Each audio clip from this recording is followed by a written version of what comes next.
So you might be in a position where your screen recordings on your iPhone are just not working. Now, what does this mean? Well, essentially, whenever you're trying to screen record on your device, either you're not able to find the screen recordings, maybe they're not being saved.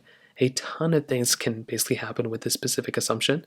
So what you're going to want to do here, first of all, is make sure you have the screen recording toggle on your iPhone. So you can see that if I swipe down, I see my screen recording toggle here.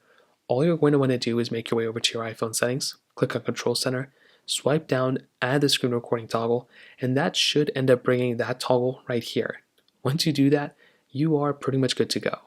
So now once you have that, stored up there, swipe down, and the first thing I'd recommend doing is holding down on that screen recording toggle.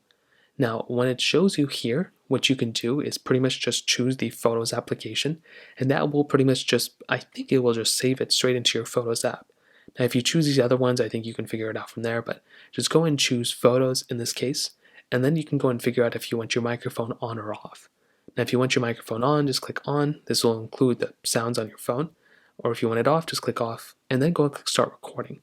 Now, it's going to count down from 3, 2, 1, and once you see that red dot up there, go and swipe out, and then as long as you see that red dot up there, that red line, it basically means the screen is being recorded. Now, if you want to stop, all you want to do is click up here, and then click stop, and that should end up stopping it. And you should see that pop up. You can click on it, and it should open up that video. Now, for some reason, that still is not working. You may just want to go ahead and update your phone. So click on your settings application here. Go ahead and swipe down into general. So click on general right there. You then want to go and click on software update. So click on software update, and all you want to go ahead and do here and just update your phone. So update the phone that you have, and the majority of the time, that's pretty much all you're going to have to do. And I'll probably tell you that's probably going to fix it. So that pretty much covers it up. If you have any other thoughts or questions, let me know in the comment section below. Hit the like button, that would mean so much, but definitely hit that subscribe button. More importantly than everything else, I love every single one of you guys. Hopefully I'll catch you guys in the next video. Peace out.